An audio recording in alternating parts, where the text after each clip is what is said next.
Ladies and gentlemen, welcome back to the FTB Podcast. I am your host, Chris Nagulik, alongside my co-host, Dom Savino. We will be discussing the week that was. The Giants beat the Jets to a pulp on Saturday, while MSG Network saw the schedule and may go bankrupt. The Yankees bounced back in a big way, while the Mets opened their eyes and won a series. Finally. But which portion of the remaining schedule is make or break time for both teams? Stay tuned to hear our thoughts. Do me a favor, take a seat. Let's talk.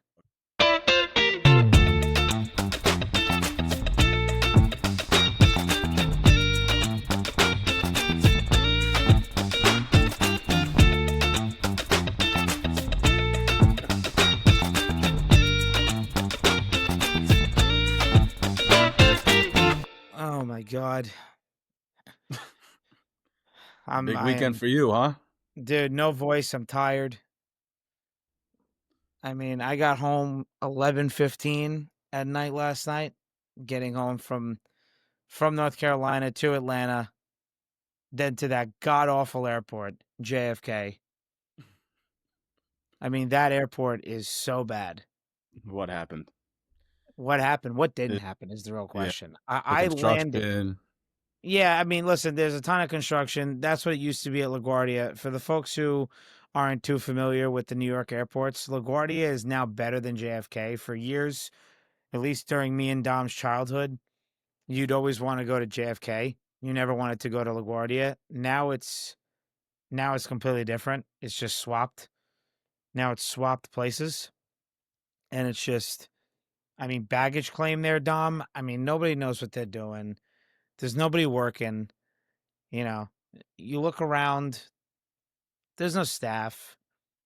No one's there to help you out. I finally found a woman. Where do I go get my oversized baggage? I brought my golf clubs to, my brother's wedding weekend. It was a fantastic course that I played at, one of the best I've ever played at. But honestly, if somebody said to me, you have to avoid JFK for the next 10 years, I'd be like, fantastic. Blue or black ink, where do I sign? Because it is just so bad there. And honestly, Dom, I know it's a direct shot to Turks and Caicos, so it's convenient for you and your mom. But I pray to the Lord, I think I'd be fine taking a connector from LaGuardia and then taking another flight, because that JFK airport, I mean, I wanted to just, I was going to lose my mind. Well, I'll keep it family friendly. I was going to lose my mind. Yeah, it's not good. And then you got to take a train now, or like a little shuttle in order to get picked up. Yes, you do. You cannot, I had I had the privilege, and I was fortunate enough to have my uncle and my aunt pick me and my mother up. But I mean, if you don't, then you can't get Ubered at the Terminal 5 area.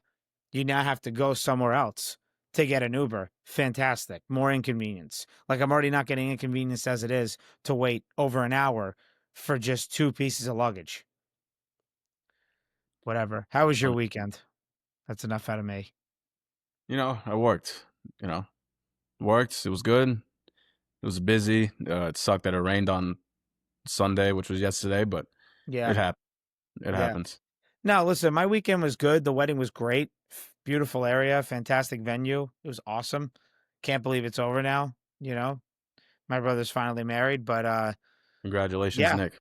I appreciate it. Thank you. Yes. And when I tell him, which I think I already have, he says thank you too. But yeah, it was great. It was great. But enough of all that. Digressing a little bit from the episode once again, as we always do every Monday. But as we usually do, as what we've been doing for the past few episodes, we're going to start with the NFL. As I said in the intro, Giants really whooped the Jets' ass on Saturday, 31-12. So as we do it, Dom, you're going to go first. So how did you think the Giants did? More importantly, how do you think Jackson Dart did? He may have some ears. I think he heard you. He did hear me. He shut me up real quick. It took me one episode for me to relax on him. But first, I got to be real. Like I say, it's still the preseason. And main players on the Jets defense did not play. Sauce Gardner didn't play. Jermaine Johnson didn't play. Quinnen Williams didn't play. Will McDonald didn't play. So I got to say that first before anyone loses their mind. But like I said, Dart did shut me up. He looked still so poised in the pocket. He's so tough in there. And then last week I was talking about with his reads, he was way better. He was going through all of his reads, not eyeing down just one receiver or a running back or anything. And he went through all of his reads before making the right decision. And I never blamed him on like his decisions with the football. He's really good at that. But finally, he went through all of his reads properly, and he looked really good. He went 14 of 16, which is 87.5%, 137 yards, a pass touchdown, and a rushing touchdown. A QB rating of 123.2. He threw a nice 20-yard touchdown pass to Greg Dulcich, which capped off a 71-yard drive, which every time he's always in the backfield. He's always leading a good drive, which is really pleasing to see because when was the last time we've seen that? I think it's been years since we've seen a really good drives. So that was pretty good. One more thing, which he's still doing. Can you please stop lowering your damn shoulder? For the love of God and or whoever you believe in, please. We didn't even stop. talk about that. We didn't even talk about that before the episode. That's a yeah. Wow, I totally Please. forgot about that. He did. It was just one play, but one's enough to get hurt. Exactly, and it gives all of us heart attacks when we're watching this. We gotta chill out. He's young, but maybe he can bounce back quicker than if he was a veteran. Yeah, we get that, but please, like you just said, it takes one play for you to get hurt. We cannot have that happen. Even though you're not the starter, it'll ruin your development. So please, enough. Russell Wilson, he went 4-7 with 108 yards and an interception, but I don't think it was that bad. I think it was just a form of miscommunication with the receiver. He was going a post when he threw it straight on, so it was some type of miscommunication. I don't think it was like a bad throw or anything like that, so I'm not really worried about that at all. Jameis Winston, he went 6 of 11 with 110 yards, a QB rating of 89.2, and I forgot to say this, but Russell Wilson didn't have that good of a rating of a 62.2, which is not good. But he did have a nice deep ball, Dom. He did have a nice deep ball. 80 yards. Put Andre Cisco on the map. He did. Not in a good way. No, definitely not. It was a good deep ball, and I'm hoping we see a lot more of that. And the good thing about that throw was he had a million years to throw that ball. The offensive line, it looks good. The offensive line looks good so far, which I'm very happy to see. So we gotta hope that it transitions to the regular season. Then we got Tommy DeVito. I'm just saying it to say it. I just hope I never have to hear this dude's name ever again. Went 3 of 4, 52 yards and an interception. I'm just saying it just to say it. I pray to God I don't have to hear him or look at his face ever again. He's actually bad. He is not good. I agree. Dude. I definitely agree. Oh man, the Jets Giants game was on the day of Nick's wedding. Naturally, I didn't watch any of it. I watched the highlights this morning. I'm like, that is just a complete 180 of the Tommy DeVito that got put in at the QB position and what he is now. Oh yeah. Tommy Cutlets, and he looked like he burned them because they don't taste very good right now. He don't look too good, but just let the mother cook them, please. I'm sure they're better anyway. He ain't cooking. Yeah, not good. But one thing that also did concern me too was Jalen Hyatt. Where are you? You had 2 targets and I think 1 catch for 20 or 21 yards. Something is just not right. I don't get it. Maybe there's something going on behind the scenes. that we don't know about, or maybe just Dayball doesn't believe in him, or something, or maybe Kafka, the offensive coordinator, Mike Kafka. It's the preseason. Like, why aren't you playing like most of these snaps? Especially that we're going to need another deep threat for Russell Wilson. And that's exactly who he's known for, being a deep threat in Jalen Hyatt. I'm so confused. I don't get it. I really Mm, don't. But mm. hey, it is what it is at this point, right? Yeah, yeah. I don't But know. I don't know. yeah, I don't get it. But I was very pleased with the cornerbacks and Paulson Adebo and Cordell Flott. They both had a pass deflection going up against Garrett Wilson. They look solid out there. And as of right now, I'm pretty much more comfortable with Cordell Flott starting, going up against Deontay Banks with competition, which has been going on through training camp and OTAs. As of right now, I'd rather put Cordell Flott out there. Um, I mean, new year for everybody, but as of right now, Cordell Flott looks better. I'm hoping Deontay Banks he comes back because he was in a really bad sophomore slump last year. But as of right now, Cordell Flott should be the guy going with Paulson and Debo as the starting quarterbacks. But we shall see. Yeah, yeah. I'm going to talk about Garrett Wilson in a bit here. Does that complete your analysis of the Giants? Well, also Abdul Carter, he had a little welcome to the NFL moment there when he got He, clobbered by the tight end. he very Um, much did, and I enjoyed it thoroughly. I mean, So I don't blame you. I don't blame yeah, you one bit. he But hey, also he also tried to rub it off and say, "Oh, that's going to be the Jets' highlight of the season." I see, folks. I welcome the chirping. I like it. I like it too. We need some sort of rivalry here. Everyone's too buddy nice. We need some rivalry. We see it with Mets and Yankees, Jets, Giants. This is football. Okay, it should be rigorous. It should be physical. Supposed to be, you're supposed to have some chirping in there. You have I'm to. with it. I'm good. We're always with it. You know Yeah. that. Oh yeah. Jets Twitter went nuts, but I'm with it. I So. think the most excited I was though was off the edge, Abdul Carter and Kayvon Thibodeau. They both went unguarded, went Hmm. straight for your quarterback. Oh my god! I hope I see that in the regular season. My goodness, that Listen, was frightening Dom, I for said it any last quarterback. episode. I'm excited for Giants D line. Me too. I am. I want to see. They're not going to be playing each other this year, so No, yeah. but at the same time though, in the post game conference, Abdul Carter was talked about that. One of the reporters asked him, "What do you think about all the noise?" And he's a very mature kid, and he's like, "This means nothing. We didn't go out there yet. We didn't prove anything. So all that's just noise." So I'm Hmm. glad he has his head on straight. Yeah, yeah. And people had said that throughout the draft, even before the draft.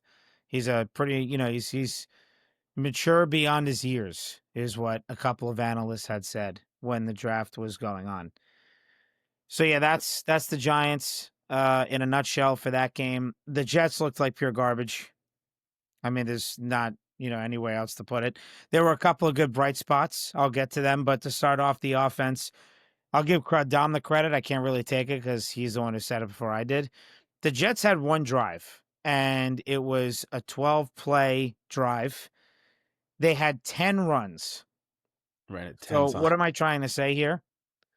Dom, you even said it yourself. Go ahead. You could say it because you're the one who said it before I did.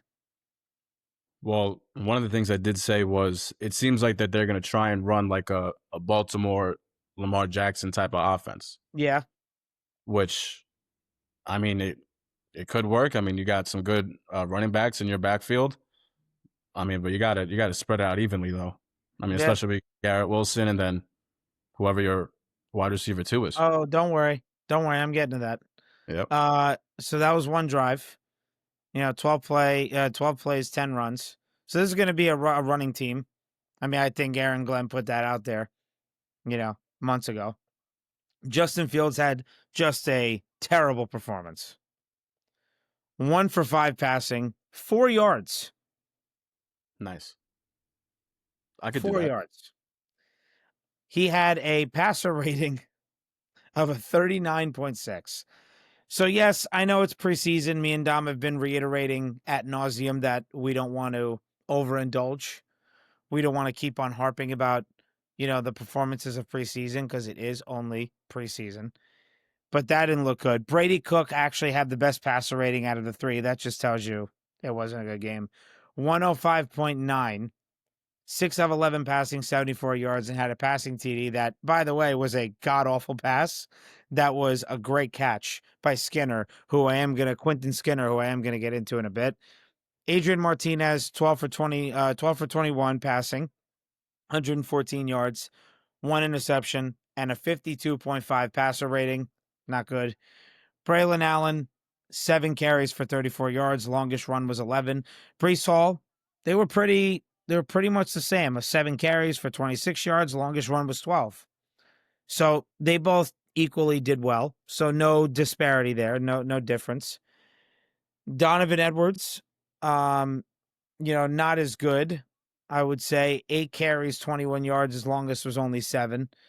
So, not the same game that we had seen in preseason game 1. But Lawrence Tuafali, or Tuafili, however you say his name. See, Dom, I sometimes can't pronounce either. 4 carries, 24 yards. Longest was 15, though, so that was interesting. But the biggest offensive name was clearly Quentin Skinner. 4 receptions on 4 targets, 48 yards. Longest was 22, and made that incredible touchdown catch where he dove, if you're facing the touchdown, right, at the TV, the left side, corner, top left side, made a great diving catch and stayed in for a touchdown. Incredible. It was a great play. Terrible throw by Brady Cook, but great catch by Quentin Skinner. Honorable mentions, Brandon Smith, 5 receptions on 6 targets, 48 yards.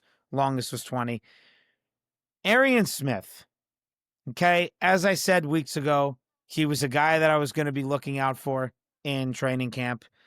2 receptions on 6 targets. Here's the thing. 39 yards. Longest was a 23-yard reception. He is a very polarizing player on this preseason roster. His ceiling is high, but man, is his floor low. Because he's got drop issues. This is why he fell to the 4th round coming out of Alabama, because he's got drop issues.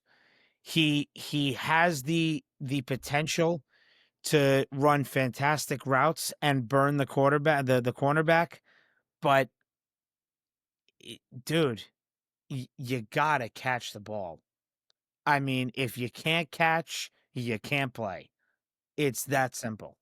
So yes, he got 39 yards, 2 receptions, but 6 targets. Don't matter. 4 drops. Don't matter. If you weren't open or you were not. If it's somewhere near your hands or touching your hands, it's got to be caught. You're in the NFL. Doesn't matter if it's preseason or not. So I right here, he has talent to be a legitimate threat in the wide open wide receiver room, which, as Dom, it is wide open, aside from Garrett Wilson. But he still shows his catching issues that dropped him in this year's draft. They still need a secondary wideout for Garrett Wilson, which could not get any separation. Could not get any separation in Saturday's game. You mentioned it. Cordell Flott did a great job. The cornerbacks did a fantastic job on him. I mean, yes, he wants a flag, but dude, you're not going to get the call every time. He Not every just time. couldn't get any separation. And I'm telling you right now, Dom, I don't know about you. I got a bad feeling about this season with Garrett Wilson. Not him personally. Who in the heck is the other wide receiver? I mean, this guy's going to get double teamed every game. Yep. Every game. Who in the heck is going to rise up and show that they can solidify the spot to be a number 2 wide receiver? Because right now, it ain't there. Quentin Skinner, yes, he's got speed. He had a good game recently. Could Arian Smith maybe, but do you trust Arian Smith to make a big-time play? No. Nope. God, no. No. Man can't catch half the time. He's got potential, but he can't catch. The defense, I'm going to get to defense. I'm going to save the injuries for at the end. Defense, Dean Clark was the top name on defense, 6 total tackles, 1 sack, 1 tackle for loss, 2 passes deflected, and had a QB hit. Okay. Quantez Stiggers got 1 interception, and then Andre Cisco just got so burned on that 80-yard pass from Russell Wilson.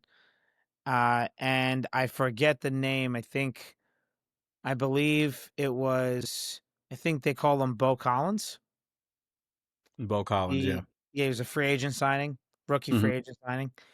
So that pass was tough to watch. He got completely burned. Injuries. Ahmad Gardner didn't play, as Dom already said, calf soreness. Will McDonald knee issue. Quentin Williams calf. He's still going to be out for another week or two. Really hoping this doesn't become anything serious. He's a very important piece of their defensive line. Xavier Gipson, he hurt his shoulder during Saturday's game, but his shoulder's been hurting him for the past 2 weeks now. So this has been a consistent injury. And so, again, it's only preseason. We understand that. We'll see how this third and last preseason game is. This is where I was telling Dom, before the pod started, I now actually wish there were 4 games just to see a little bit more of these kids. But it is what it is. 3 games. There's only 1 more. I believe the Jets play the Eagles on Friday, not Saturday. I believe they play the Eagles. I'm just going to have to double check that. Dom, I do not know who the Giants play. You play the Patriots. Okay, so they're actually the second game for this week. That's on Thursday, 8 p.m. Prime Video. We'll be getting into that in a bit with the next league about Prime Video. Friday is going to be Eagles Jets. Yeah, 7:30, and that's it. That's it. And then they have 2 weeks off. They enjoy Labor Day weekend, and then that's it. September 4th, we get after it. Season starts. If you have to just guess on who can be the wide receiver 2 for the Jets, or do you think that the person is not on the Jets yet? Do you think that you're going to have to trade for somebody or pick up somebody? So it's a great question. Well, Dom, when me and you were talking on air, off air, right? Really, since training camp started, which is now almost a month ago, we thought it was Josh Reynolds. We thought he was going to be pulling away, had the potential to be the second wide receiver, adjacent from Garrett Wilson. Who do I think it's going to be? In my personal opinion, I actually think it could be Brandon Smith. Brandon Okay. Smith has good potential. He's another good slot wide receiver. Could it be Xavier Gipson? I would have said that if he didn't have the shoulder injury, because then you can take him. I mean, you could still put him as wide receiver and as punt and kick returner, but then you can put Isaiah Davis there to replace Xavier Gipson. I would have said Xavier Gipson, but he's got a shoulder injury. I don't know how that's going to play. Arian Smith, fixture drops. But the problem is with Arian Smith, that takes time. And you have to prove that practice by practice, week in, week out, game by game. So, no, I can't put you at number 2 wideout just because you were a 4th-round pick and you had a couple of good catches. So I could see Brandon Smith having the potential. I need to see more of Josh Reynolds, what he's going to be. I believe he also has, I don't know about a serious injury, but he definitely has something going on.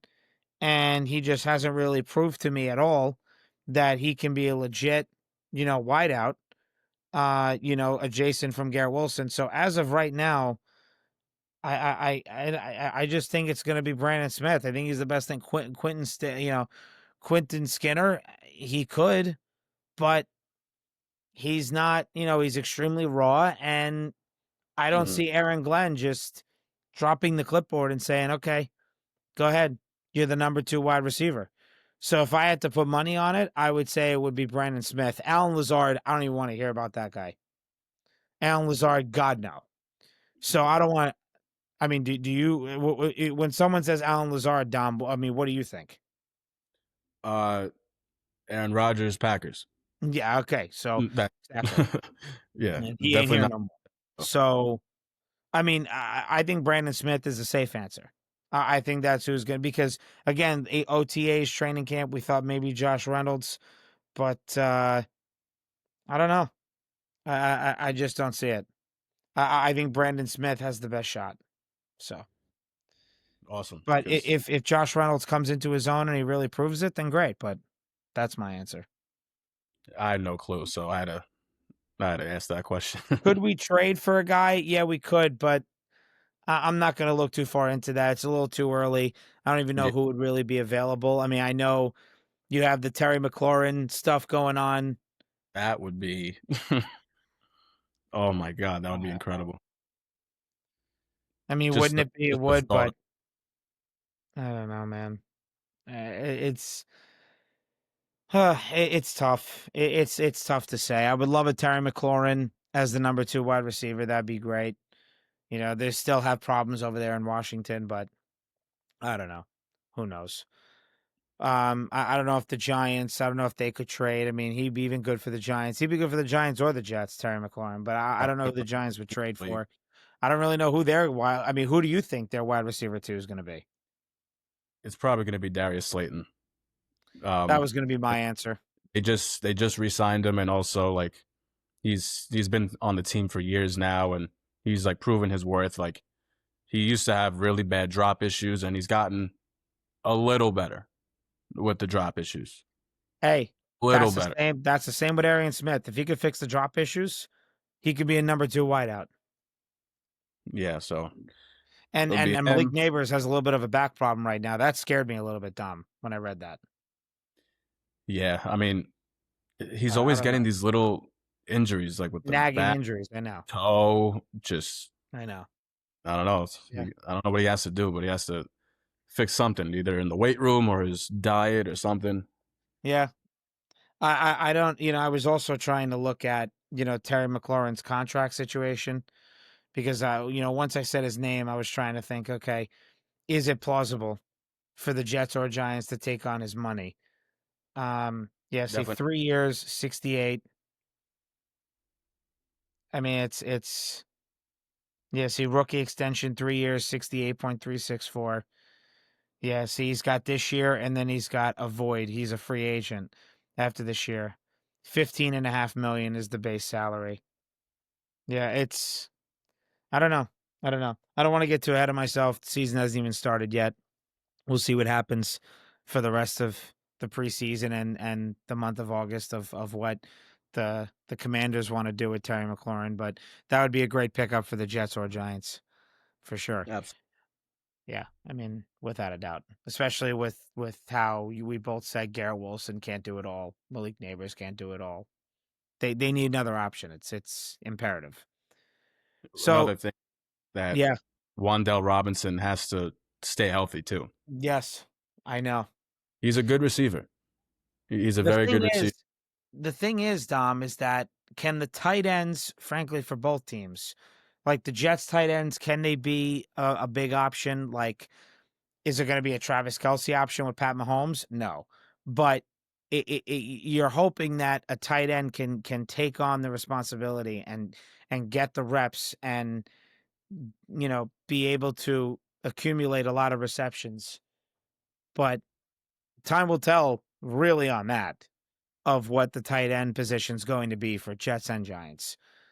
But you always need another good wide receiver because you got to look at deep ball, and tight ends aren't meant for deep ball. You talked about Garrett Wilson with the slot, then that opens up a deep ball threat on the other side. I don't know. Wandell Robinson does need to be healthy. That'd be another good weapon for Russell Wilson, Jackson Dart, down the line, whoever is still starting, depending on how Wilson plays out the gate. But It's insane because Daniel Bellinger's rookie year looked phenomenal. that's what I mean. Great That's all why I was around, like, yeah. like a great all around tight end. But the problem is that the offensive line was so bad. Mm-hmm. Dayball's like, we got it. We need you to block. Mm-hmm. Like Right. we need you to block. Right. Um, I'm hoping with an improved offensive line this year that he'll be able to get more targets. But then we also have Theo Johnson, who's 6'6", 264 pounds. Yeah. Yeah. And if he can get on Yeah. the field, that'll be a problem. He had some good plays on Saturday. He had a He nice did. screenplay. Yeah. Screenplay with He, Jackson Dart. It was good. he just has to Yeah. stay healthy. I know. I know. See what happens. We'll Again, see. one more preseason game. Giants, Pats, Jets, Eagles. And so, listen, Jeremy Rucker can block with the Jets too, but he's obviously not that great. We thought maybe when he first got drafted back in 2022, he could be something, but he's more of a blocking tight end now. We'll see. Hopefully, Mason Taylor gets healthy for the opening day slate, on September 7th when the Steelers come into town. But so be it. We'll see what happens. Now moving into the NBA. The Knicks are starting the season. They are the first game out the gate. They are playing the Cavs October 22nd. I mean, are they really trying to push Knicks Cavs as the top teams in the East, Dom? Because they're opening it with the Cavs. Absolutely. That's your answer? Of course, yeah. Yeah. I would have to agree. They're putting them as the opening game of the season, and then they're also putting them on Christmas Day. So obviously they see Knicks Cavs as the front runners for the East. And so listen, I'm not against it, but I was kind of a little surprised that they wouldn't say put like a Knicks Magic. Now, I think the Magic are going to be a good team. They have young players. They have a lot of studs on there. I think that would have been an intriguing matchup. Even Knicks Pistons. That would have been intriguing. Have a rematch of the first round playoff. I don't know. What do you think on it? I mean, do you think it's a good choice? Makes sense to you? Confuses you? What's your take? No, it makes 100% sense. I mean, now that you have Jason Tatum not playing on the Celtics, and then you also have Tyrese Halliburton not playing on the Pacers, I'm sure if Tyrese was healthy, it's either they would have played OKC, probably game 1 or Christmas, or they would have played the Knicks. Most likely Knicks. And I'm sure they would have played a Christmas game of Pacers Thunder. But he's injured, so that's not going to happen. I mean, usually also that the Knicks do play Boston game 1, but with Jason Tatum hurt, like they had to do something with the schedule. So the next best team up. I mean, it makes perfect sense. Mm-hmm. Okay. Yeah. I mean, listen, I'm not against it. I'm not saying No, it's stupid or anything. I was just a little taken aback by it. I thought, okay, Cavs are for Christmas. Leave it there. But the NBA, I get it. I do. NBA sees the Knicks and the Cavs as two big, front running teams in the East, but it'll still be a great game regardless. And then the next game is the Celtics right after. So the first couple of games are, pretty big. Obviously, Celtics aren't going to be the team that they were, the past, whatever, God, 5-6 years. Jason Tatum, Achilles injury. They don't have Drew Holiday anymore. They don't have Kristaps Porzingis anymore. I haven't heard personally anything on Al Horford, unless you have. I don't know. I don't know if he's playing. I don't know what he's doing for the 1 year. I don't think he made a decision yet. I don't think so either. So we'll see what happens with him. So those first two games are pretty good, and those first two games are on prime time. I'm going to get into prime time very shortly because it's something that I got to talk about because it's crazy nowadays what the media rights and what the televised games are getting into. This is actually But terrible. yeah, it's wild, honestly. And it was getting discussed in the beginning 2 years ago around the playoffs, the 2023 playoffs. And then last year really got serious and now it's here. But before I get into that a little bit more, Dom, 9 of the first 12 games for the Knicks are at home. 9 of the first 12 games are at home for the Knicks. They have to come out strong and win a good portion of those games. Absolutely. You have your opportunity. As Aaron Boone would like to say, it's right in front of us. My God. And Tom doesn't want to hear it. Nope. and they have to come out strong, and they have to win those. And maybe it's hard to win every game, but you got to win a good amount of them to show that you're true contenders. The schedule is opening up pretty nicely to start the season for you, along with the teams that won't have their stars. This is your opportunity. You need to take advantage, and you have to show, hey, we're serious, because it's got to get done.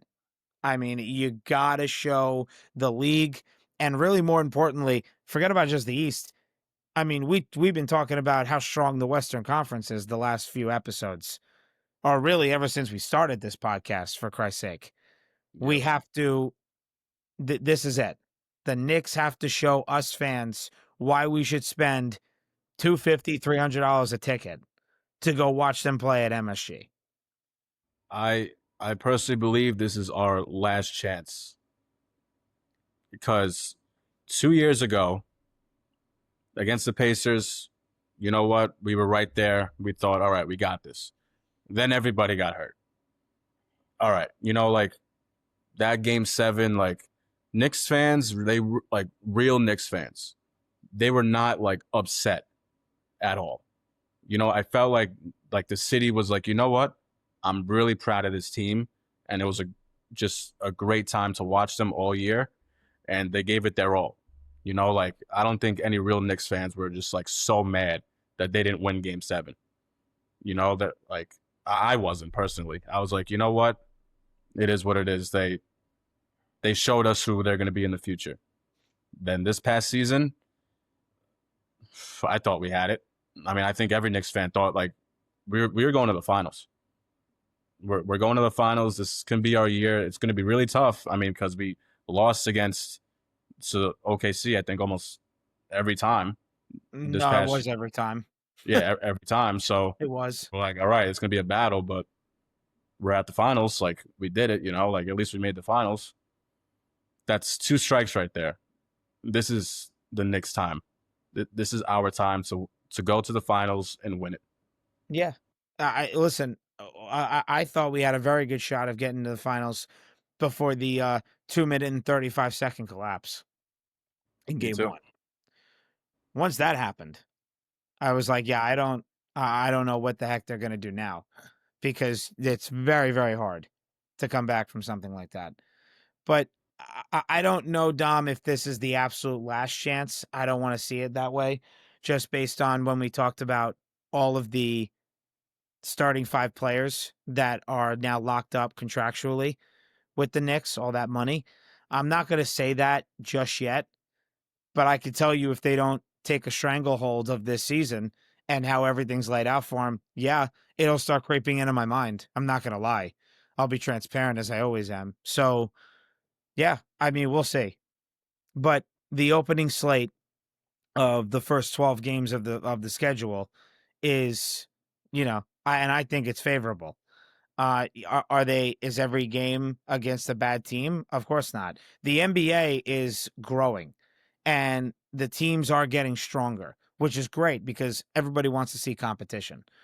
But you're at home. You're supposed to be a top team to get far in the playoffs, and you hired Mike Brown. You got an associate head coach, as we discussed last Monday. You got another assistant head coach. You got, obviously, pieces there to help you get to where you need to go. So now going into the Cup games, Dom, October 31st, Halloween, Cup game at Bulls. November 14th, Cup game versus the Heat on on Prime Video. November 26th, Cup game at Hornets. And then November 28th, Cup game versus the Bucks on Prime Video. I mean, this is just not a great group. The Knicks should be just steamrolling through this group. I There's mean, no way they don't. there's no way you don't. I There's mean, no. you have to. Here we go again. Take advantage. You I have mean, to. they lost to a terrible Hawks team last year, so I mean, it only takes one bad game, but I mean, come on, we have to do this, and I mean, I'm sure all those players are motivated by that extra money too. So Yeah, I know. Just they got to win this. I mean, it Yeah, would also be nice to see too, to see it the would. Knicks win something. It would. It would. That's the thing. Other fan bases like the Lakers and the Celtics, they're like, "Oh, it's just a cup game. Who cares?" I mean, the Lakers won one, right? Obviously, a couple of years ago. They were popping They champagne won, in the locker huh? room. They were popping champagne in the locker room. I know. I know. They were. They very much were. But now they're like, "Oh, it's," and of course, when you lose, right, you downplay it. Like, "Oh, it's just a cup game, whatever." Listen, for fans like us who haven't seen, I mean, we didn't see, but for older generational fans, for the Knicks who haven't won something since 1973. It's now been 52 years. And even if they win this upcoming season, it's going to be 53 regardless. For 53 years, you haven't seen anything. You haven't seen any type of winning. Okay, yeah, making the playoffs is becoming a frequent thing now. Thank God, finally. But they haven't won at all. So this is the time. As you said, I don't know if I don't totally agree yet that it's their last chance, but you said this is their opportunity. Yep. Like we're Now, not any opportunities like this ever again. no, no, that I agree with. No. So now this is where the MSG Network's part of the intro comes into play. Now, if you heard it at first and you're like, "What the heck is he talking about?" I understand the bit of the confusion, but this is nuts. I mean, I am very much afraid that I won't be listening to Bill Pito. Alan Hahn does work on Get Up, First Take, WFAN 880 radio. Okay.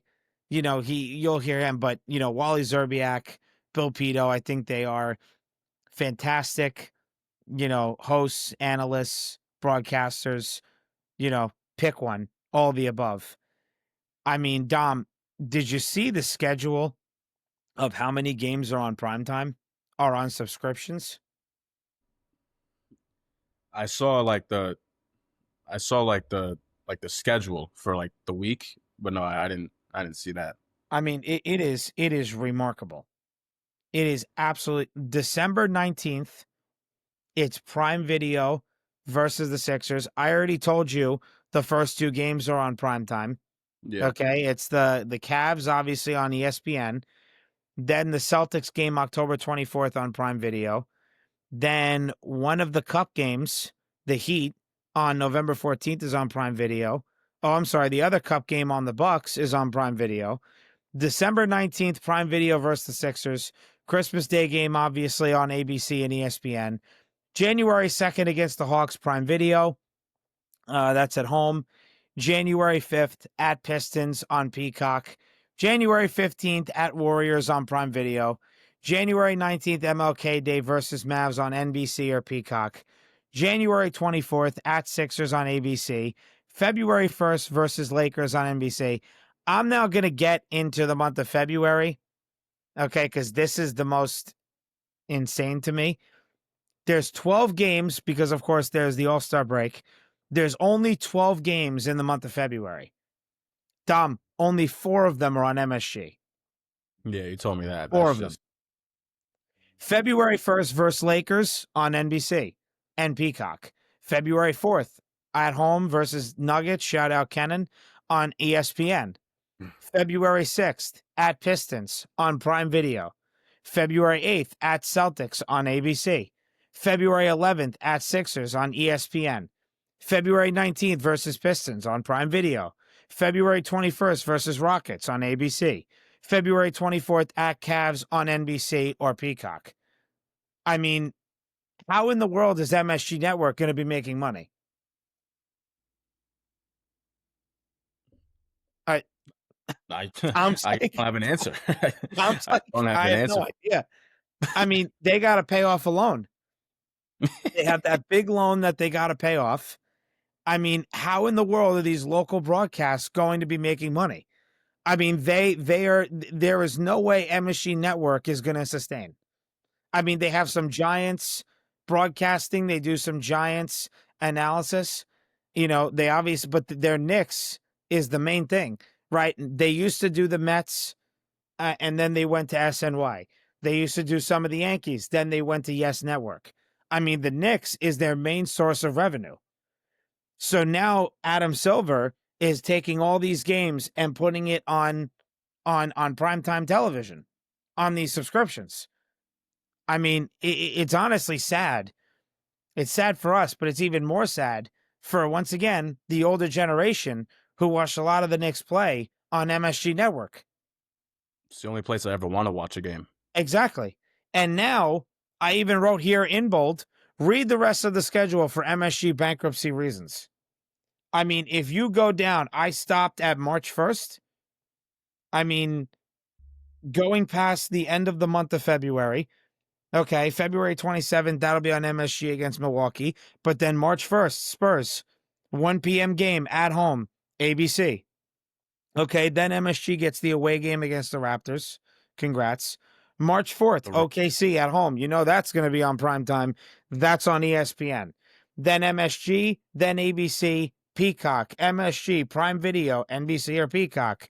Then that MSG. All right, MSG actually gets 5 straight, six straight games, but then they're back to prime time. I mean, there's just not enough games for MSG to cover, and it's going to be very interesting and frankly maybe even a little concerning for some to see how long MSG Network can last. And that's why James Dolan last year, when he heard about this whole plan from Adam Silver, he's like, what about us? What the heck are we going to do? It's wild. I mean, it's crazy. Just with the NBA in general, like I can see the sense of, like there's people that just have streaming services now. They don't even like pay for cable television. That's the problem, Dom. Like it makes sense, but also it's just terrible networking. Well, like Monday is going to be Peacock, Tuesday is going to be NBC and or Peacock, Wednesday ESPN, Friday Prime Video, additional weekly national games starting mid-season, Thursday Prime Video, Saturday ABC, ESPN Prime Video, Sunday ABC, ESPN, or NBC/Peacock. Like what? Why? I mean, when they were throwing this around, I know I said 2023 playoffs. That's when they were getting into actual sit-down convos. But during that season, 2022-23, first year Jalen Brunson got to the Knicks, I mean, they were really floating it out there hard. So it went from 2022-23 season, okay, floating it around. Playoffs had sit down. Then 2023-24, we're really going to try to structure some sort of game plan. Then last year, they were just putting it out there like, yep, this is it. This is what it is. I mean, that list that you just read off, I mean, good luck to MSG. I don't know how long they're going to be around. And then, of course, Dom, MLB, which we're about to get into now. I mean, their contract with ESPN is done after the season. Yep. So, I mean, thank God, because that broadcast is god awful. Terrible. But I don't know. I mean, it's a little tough to see because for the people like me and Dom that still have cable, we want to watch MSG games, and we just don't know how long that's going to last.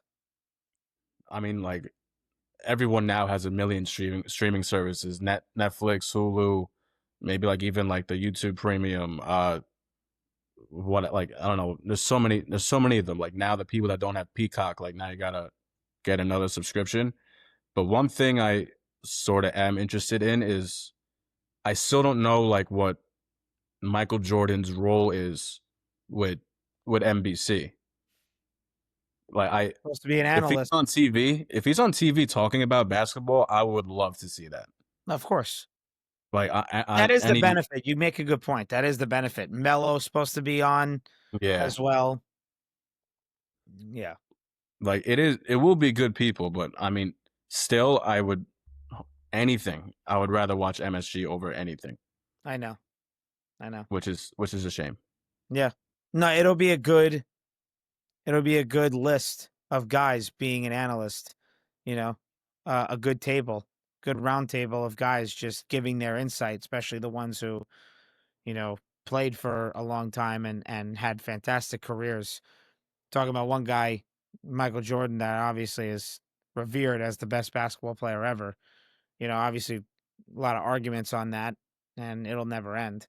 But then you have Melo, another great player. So it's a good roundtable. It's a good list of guys that they're having it on there. But that's the NBA. Now moving on to the MLB. Dom, the Yankees are turning a corner. No, they're not. 5-1 this week. You said they should sweep the Cardinals. They did it. They didn't sweep. Who did they play before the Cardinals, Dom? The Twins. They played the Twins. They didn't sweep them. Maybe could have went 6-0, but I think you should take 5-1. That's pretty good. I said 4-2, so they exceeded my expectations. But first, before I talk about the Yankees, I gotta say, they played the Twins and the Cardinals. Just putting that out there. That's who they played. This 5-1 stretch does not move me at all. We're going to be playing better teams coming up, like the Rays and the Red Sox. So if they do that against them, then that will impress me. But against two terrible teams, I'm not moved. I'm not impressed. Nothing. But getting into the Yankees, on Monday, it was a final score of 6-2.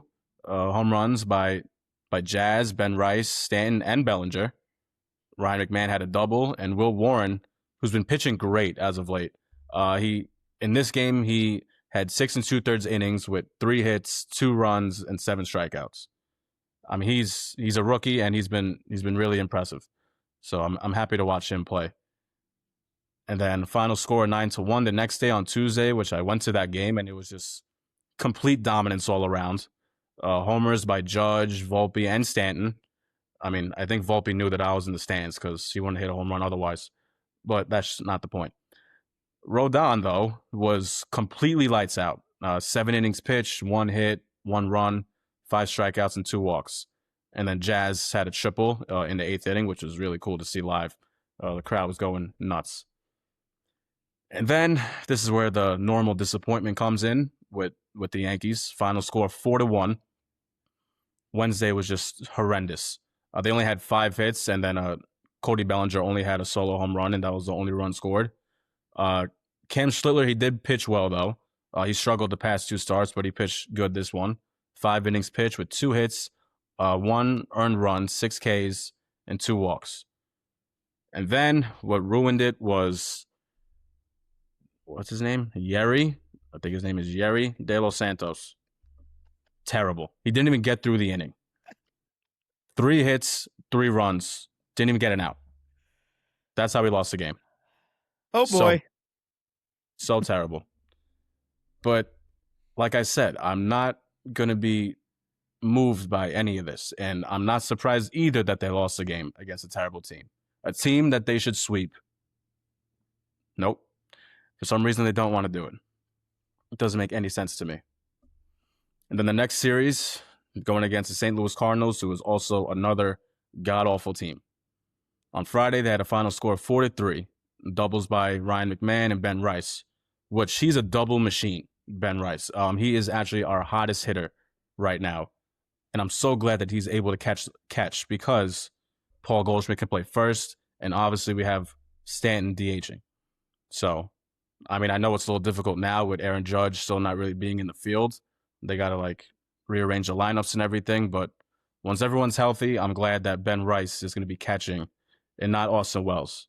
I do think Austin Wells is a better catcher defensively, but obviously offensively, he's just terrible. He's so inconsistent. At this moment, we don't need him in the lineup, and we need Ben Rice in our lineup every single time. But on Friday, it was a final score of 4-3. Luis Hill had 5 1/3 innings pitched, 4 hits, 1 run, 4 strikeouts, and 3 walks. And the only problem was Doval did not pitch well. He only pitched 2/3 of an inning, 1 hit, 2 earned runs, 2 Ks, and a walk. So he's been a little inconsistent since coming to the Yankees, which I'm very surprised about. Before all these trades happened, I thought he was actually going to be our closer, but obviously it's Bednar now. But, I mean, that's okay. As long as it's not Devin Williams. Anybody but Devin Williams, I'm perfectly okay with. Oh, we Luke know. Weaver, anyone, just We not know. Devin Williams. Just not D Will. No. He's a disgrace to a society. Then on Saturday, which I don't even know what happened. That was just an insane game. Trent Grisham, he went 4 for 5 with 4 singles. Home runs by Rice, McMahon, and Judge. Judge with a solo home run in the third. Then Ben Rice with a 3-run home run in the fourth. And then Ben Rice with a 3-run double in the sixth. And then Ryan McMahon with a solo home run in the seventh. And then Ben Rice in that same inning, an RBI single, which, like I said, he's so hot right now, which is insane. He had 7 ribbies that game. 7 ribbies. Final score 12-8. I mean, thank God that we actually hit this game because Max Fried, this month of August has been, it's been not good to watch. And he's our ace. And seeing him like this, it's definitely not good. In September, he better switch it around because this was a terrible month for him. His splits, shout out to Chris for this. In the month of August, he went 1 of 1 with a 9 flat ERA. 15 innings pitched, 24 hits, 15 earned runs, gave up 3 home runs, 5 walks, and only had 16 strikeouts. I mean, anyone reading those numbers that's just brutal. Brutal to hear. I'm gonna be honest, Dom. Brutal to look at. I don't mean to cut you off here, but when I was looking at those splits, yes, I understand that the months prior, before July, were very good. They were Cy Young caliber numbers, but that is a steep drop off. I drove through the mountains in North Carolina this weekend. I think those ERA numbers are steeper than the mountains they have over there.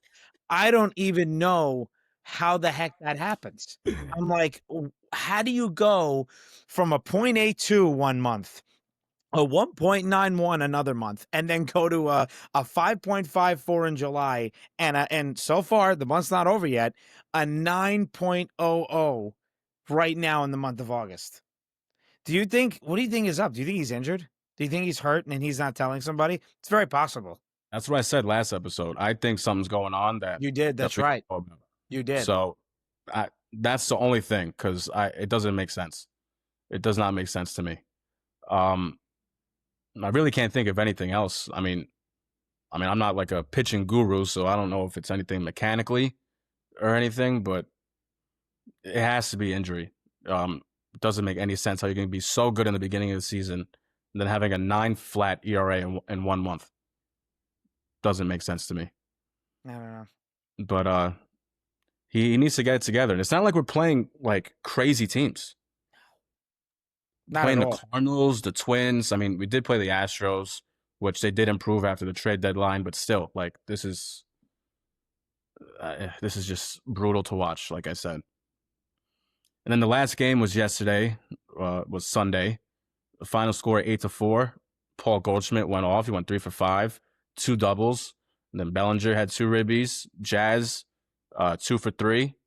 Goldschmidt is just our probably most consistent hitter throughout a whole season, which is really good to see. Like, because people in the beginning of the season were a little conflicted on us getting him because, he's getting old. He didn't really play that well last year, even though he's a former MVP, but everyone just thought, the age is getting to him. I mean, it doesn't seem like it this year, so I'm glad he's playing really good ball. But then, like who I talked about earlier, Will Warren, his last 4 starts, he's had a 1.93 ERA, and, I mean, you can't ask for more from a rookie. No. I mean, that's just great numbers right there.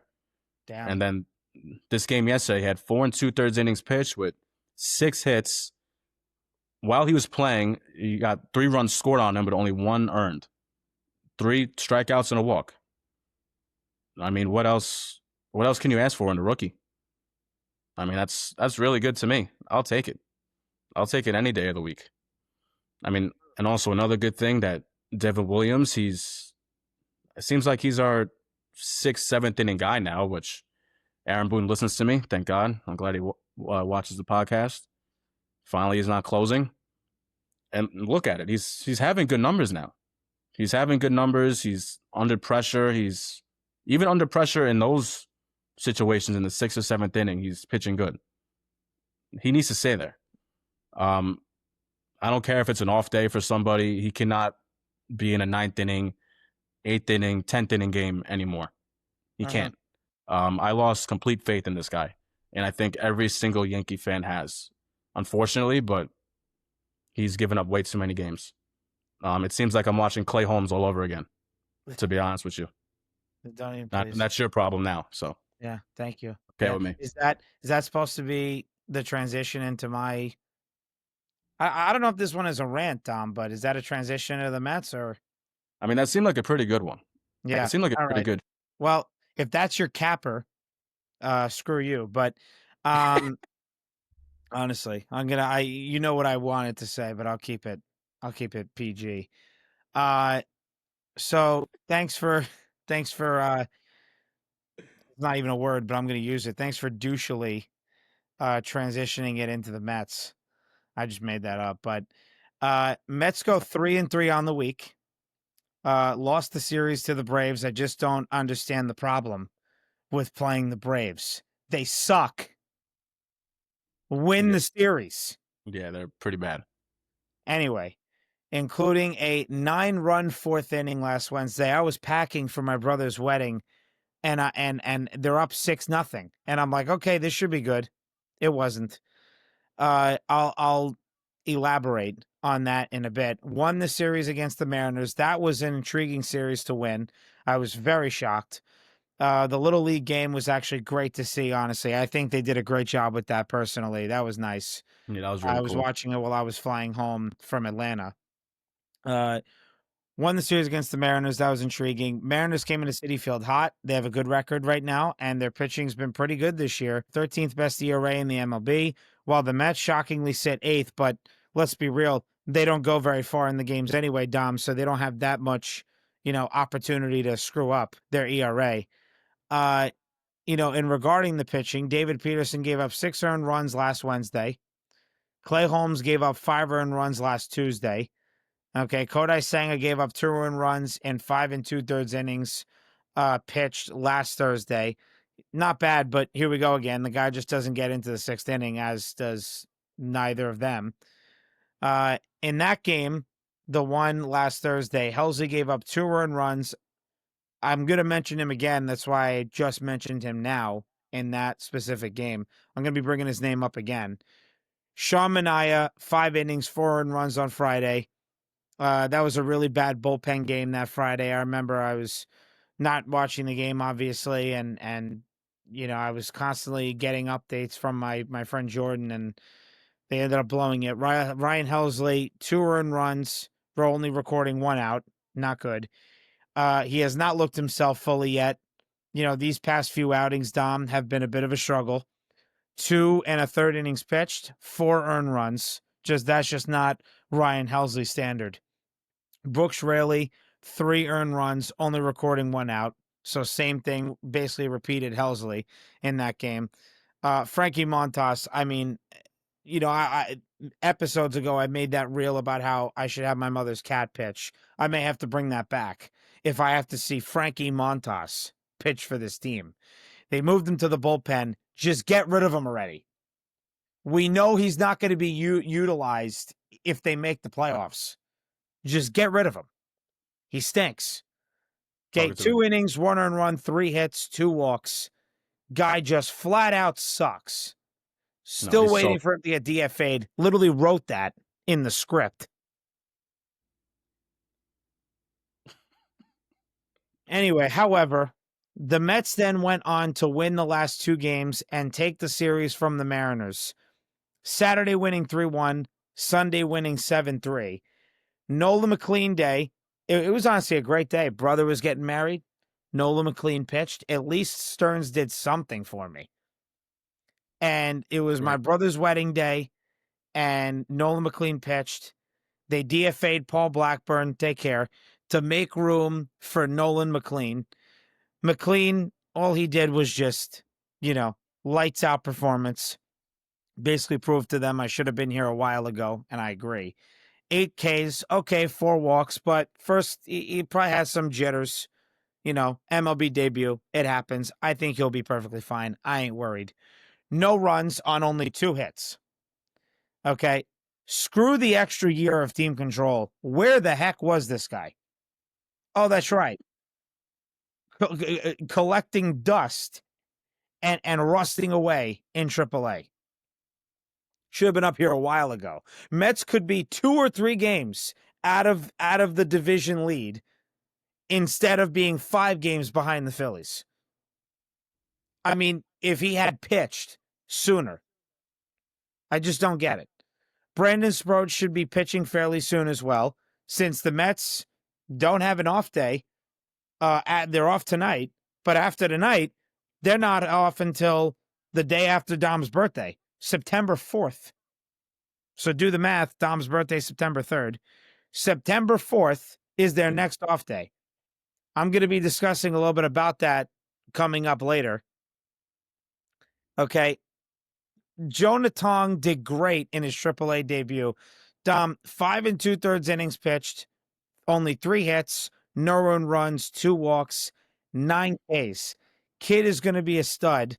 Okay. And I'm actually going to say something that me and my brother's friend Jordan, we have a little mini group chat. It's called NL East because he's a Braves fan. Me and my brother are obviously Mets fans. He said 171 Ks from Jonah Tong in 107 2/3 innings pitched. He said that's incredible. Yeah. Wow. 171 Ks. I mean, if he's not called up in September, I can't wait to see him on opening day in 2026. Maybe I'm getting a little too ahead of myself, but you get the idea. He should be somewhere on the roster very, very soon for the start of next year, if I don't see him next month. He is Seems like one you need him hell of a now, pitcher. no? Huh? Seems like you need him now, no? Tom, please. Let's not get me riled up here, okay? I don't want to make this a week of another diatribe on the Mets. Sunday's Little League game, Clay Holmes bounced back with 5 innings, but again, I think that's it for Clay Holmes. It's 5 innings, and that's like 9 innings to him. That's it. 1 earned run. Reed Garrett gave up 2 earned runs, while Hulsey went scoreless inning with 2 Ks. So he had a bounce back. But Dom, here's the problem. What's the problem? The problem is, with these pitchers only going 5 innings, okay, with the Mets trending this way, okay, the bullpen will get worn down very soon.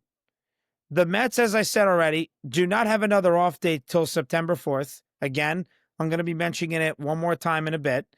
So they will either look to call up Brandon Sproat, which I obviously prefer, as everyone who's been watching this pod or listening to it since we started, or really fairly since the past 3 weeks to a month, I've wanted for a while, or bring back Tyler McGill once he's done with his rehab to get a 6-starter in the rotation. But obviously, please spare me, okay, another loss. Just bring up Brandon Sproat.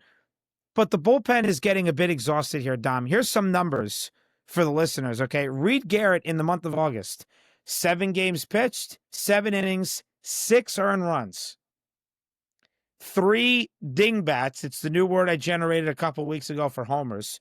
3 dingbats, 5 hits.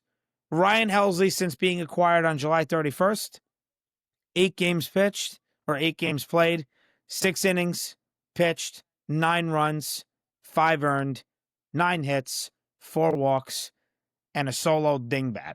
Just one. But 6 1/3 innings pitched, 9 runs, 5 earned. That is not what the Mets traded for. Nope. That is not. That is not Ryan Helsley standard.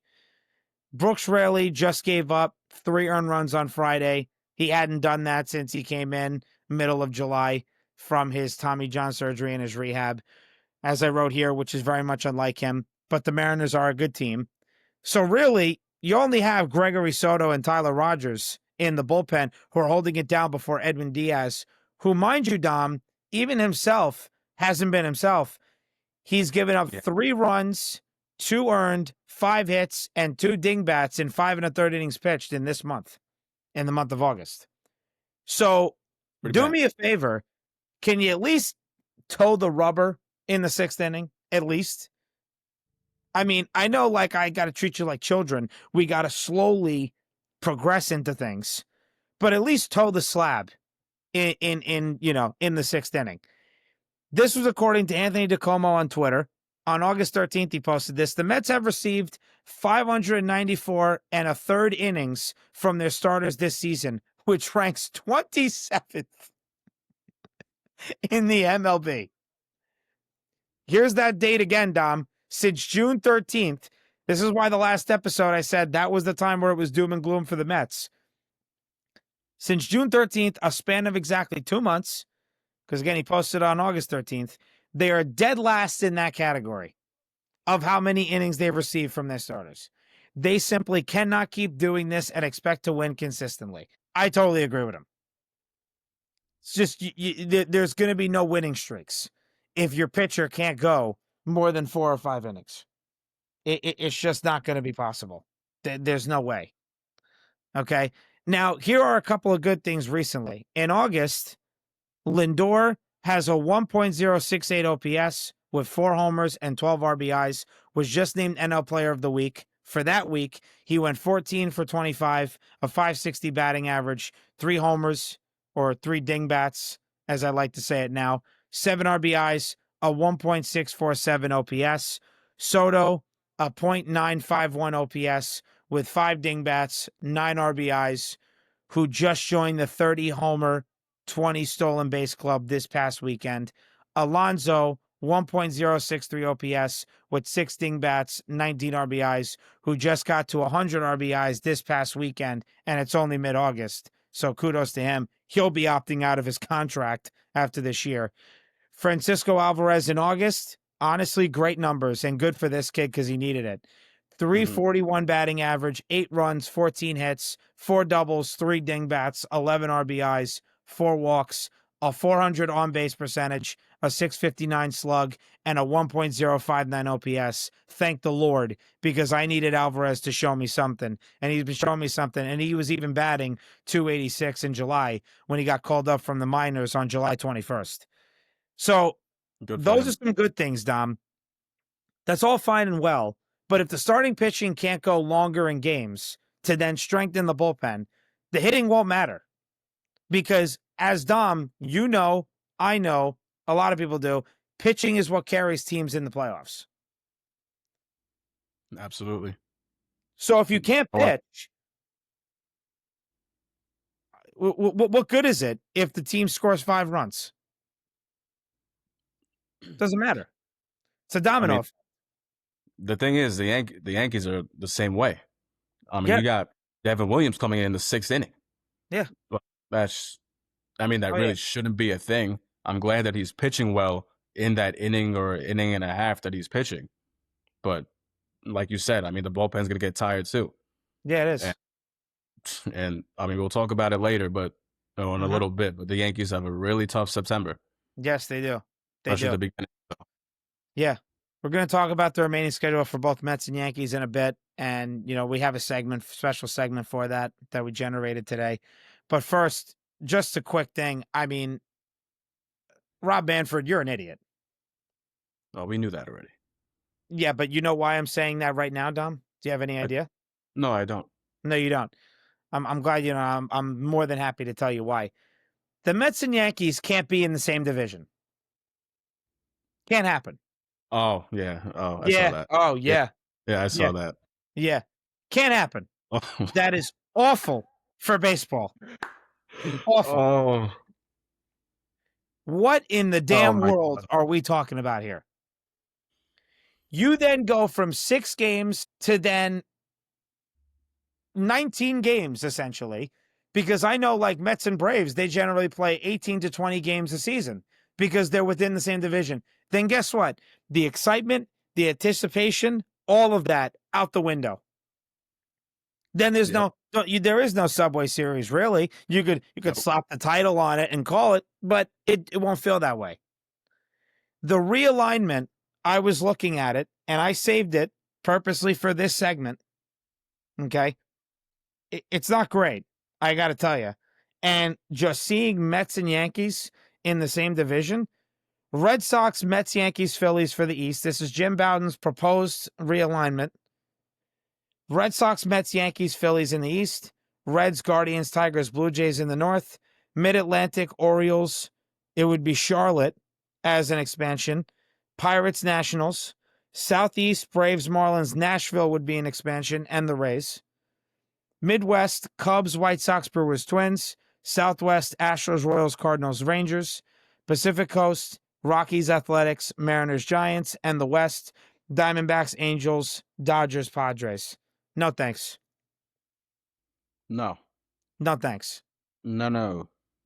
The expansion would be nice. I wouldn't mind going to Nashville, go down there, go to Morgan Wallen's This Bar for a pregame, go to the game, maybe after, post-game, go to Aldini's, maybe Jason Aldean's bar. That'd be nice. That's But far. if I have to have it would be fire. Dude, it'd be phenomenal. We have to go down Nashville. I went last year for my cousin's bachelor party. It was tremendous. Outstanding. I went too. It's pretty fun. Oh, that's right. You did go. What am I saying? I forgot. I'm sorry. Shout out the Seminos. Yes. Yes, that's right. Yes. Haven't met them yet, but I hear they're a fantastic family. best- Yes, that's great. So I will have to say I would have to give up the Subway Series feel to then get Nashville. I think I'm good. I'm sorry. And then it's just like he's gonna like bump the ratings maybe a little bit.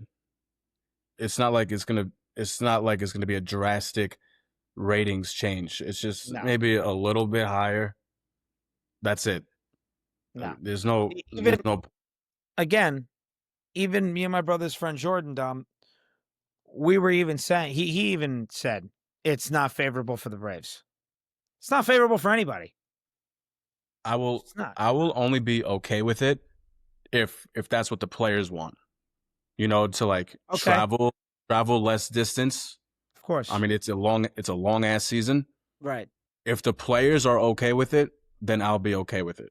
It's a But good if point. players don't want it, then no, I don't want it at all. Okay, it's a good point. Yeah, the union would have to agree, and yeah, if there is any CBA implication, yeah, we'll see. That is a good point, though. That is a good point. I'm just going to leave it at that. So just to go fairly quickly here, weekly prediction for the Mets and Yankees. The Mets are at Nationals, then at Braves this upcoming weekend. Again, Mets are off tonight. So are the Yankees. Yankees are only have a 2-game series against the Rays. Kind of weird. I don't know how that worked out. Yankees at Rays for 2 games, and then 4 games. Red Sox come here. So, Dom, per usual, you go first. What's your record for the Yanks this week on the 6 games? Oh my God. I'm going 3-3. I mean, the Red Sox they're really good right now. Yeah. I mean, and the Rays they're okay. The Rays are okay, but I mean, both in the same division rival, obviously Yankees, Red Sox, and obviously the Yankees have a little rivalry with the Rays. So, but like all games aren't going to be easy. I don't care if you're like a terrible team in the division and against the best team, it'll be somewhat close because you guys are division rivals. I'm a big believer in that, but I'll go 3-3. Yeah, I think that's a safe bet. For me, the Mets need to go the lowest 4-2. That's the lowest. So what does that translate into? You better go more than 4-2. You're playing the Nationals and the Braves. They're both just not good. I mean, they are hot garbage teams. You have to beat them. You definitely have to win both series. So that means you have to go 4-2. Yeah, but yeah. I would like to see a sweep of one of them. You need to put a stamp on this season at some point that you are turning it around. So anything less than 4-2 is just not acceptable to me. Which, No. Speaking of trying to turn it around and importance of series and everything going forward, our last segment before we close out here today, okay, Dom, you can go first. Which part of the Yankee schedule is make or break time for them? September 2nd through September 14th. First series is against the Astros, which is 3 games. And like I said before, they got better after the trade deadline. Then after that, September 5th through the 7th, the Blue Jays. And Any Yankee fan knows, you already know how we've been throughout this year against the Blue Jays. They have our number. Bad. Really bad this year. And then after that, you're going to have to go against Schoolball and the Tigers for a 3-game series from the 9th to the 11th. And then right after the 11th, September 12th through the 14th, the Red Sox again. And that's always a hard series no matter what. This is our toughest stretch, I think, of the whole year.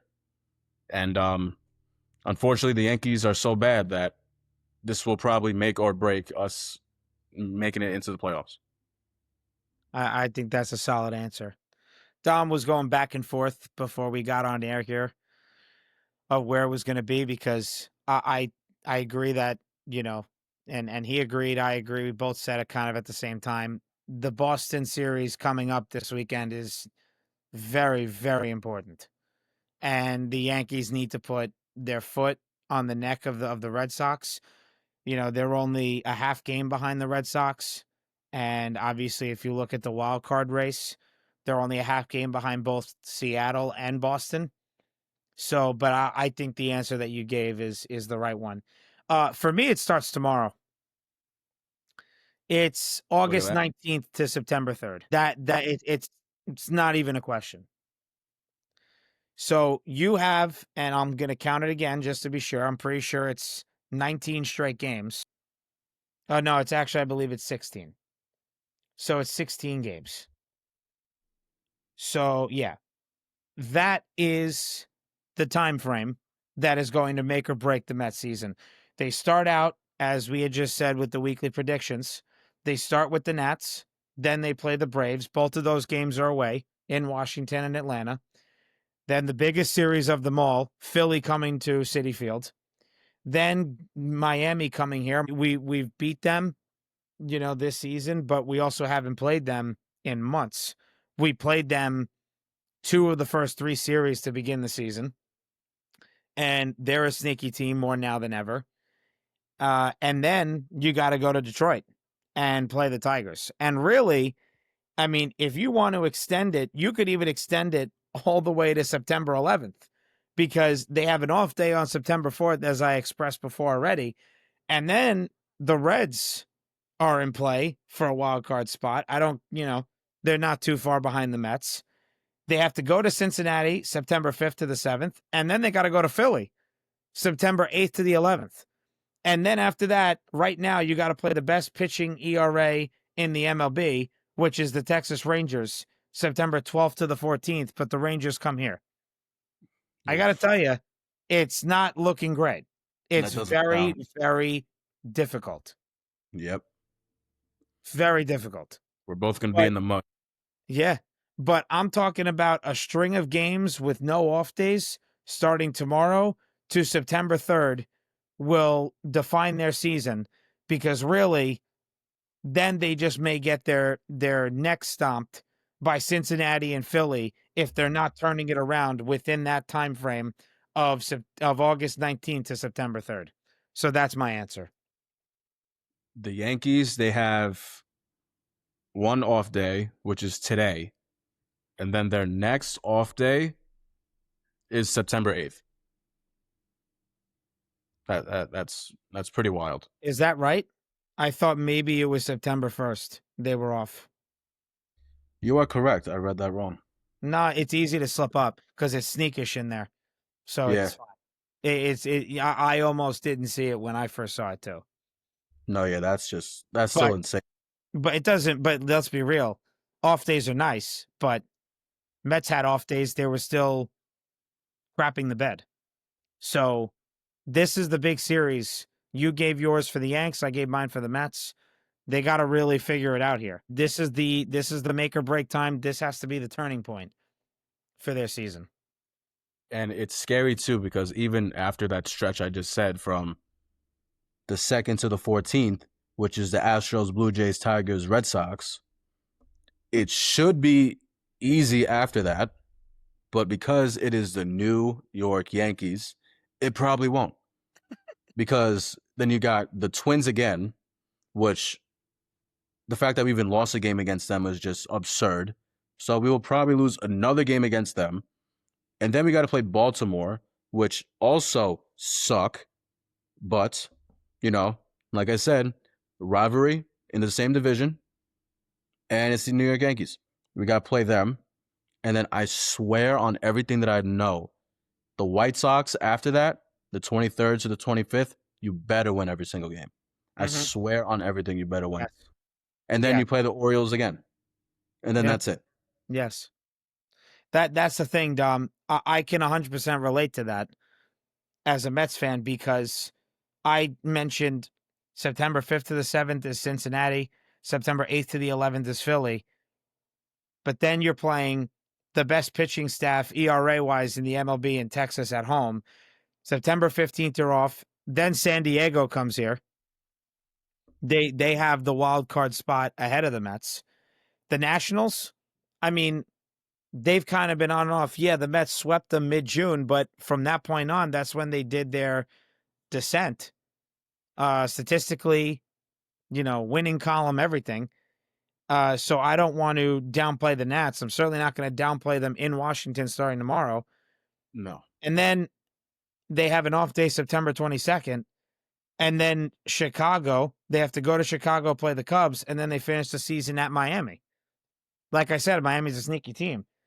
It ain't no walk in the park. No, they crushed us. Yeah, oh yeah. I know it was either the last episode or the episode before, and I was saying how September's a gauntlet. Yeah, it ain't. It's not easy. So good luck to them. But it starts tomorrow. Yep. It does. But this is exciting now because, baseball is getting way more intense than when we started. I mean, NFL very soon. And then before you know it, NBA. Yeah. In late October. Well, early October for preseason, but regular season, late October. So this is going to be great. This is going to be a great 1 month or two for us. And I'm very excited. Yeah. The excitement is palpable. Anticipation is building. It's going to be a good month of September, and then it's going to be a real good month of October. And before you know it, you get close to the holiday time. Holiday time with basketball. Even my family watches hockey. I watch hockey here too, time to time. I mean, sports are coming in, and it's heating up, even during the winter. It's heating up even when it's cold out. So, yeah. And we'll see. Like for all the listeners and viewers out there, the main reason why we started this is because of our fandom for the Knicks. So, we're the best is coming. We didn't even get there yet. So, I'm very excited, and like a lot of like my friends and family are very excited for us to talk about the Knicks. And like they're really looking forward to hearing what we have to say about them. So, I'm very excited for that. That's going to be awesome.